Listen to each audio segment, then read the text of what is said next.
Salut aux indés et à leurs lecteurs.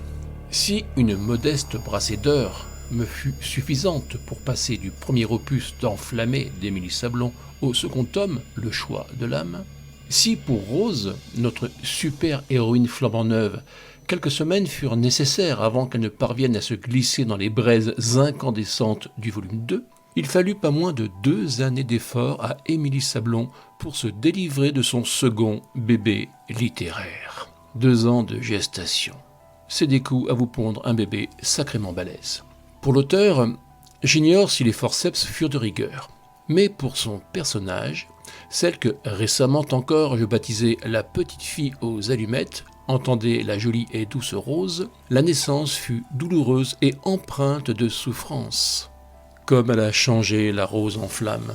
Là, je l'avoue, je voulais écrire Flamme en rose, mais le calembour était bien trop aisé et j'apprécie tant le groupe Pink Floyd que je ne puis me permettre ce genre de plaisanterie douteuse. Oui, elle a changé la rose en flamme.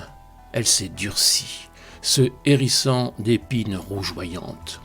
Le ton, sympathiquement young adulte, comme le disent les gens branchés qui pensent que l'expression jeune adulte ne veut pas dire la même chose, s'est métamorphosé.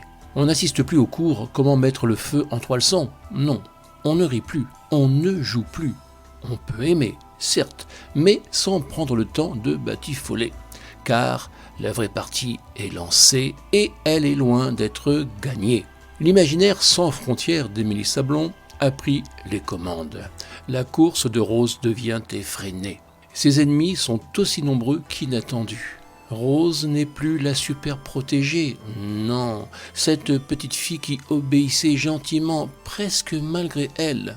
C'est devant qu'elle se tient à présent. Oui, c'est elle qui prend les coups, c'est elle qui les donne, c'est elle qui décide.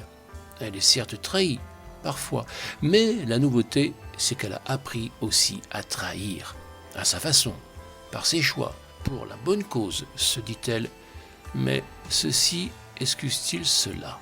Rose a appris à dire non. Rose a appris à tuer. Rose a appris à moins regretter. Rose a appris à être sans pitié. Dans le premier volume, elle pouvait faire peur. Dans le second, elle devient carrément flippante. Un tel pouvoir détenu par une seule personne, au moindre pas de travers, c'est l'humanité tout entière qui se retrouve menacée.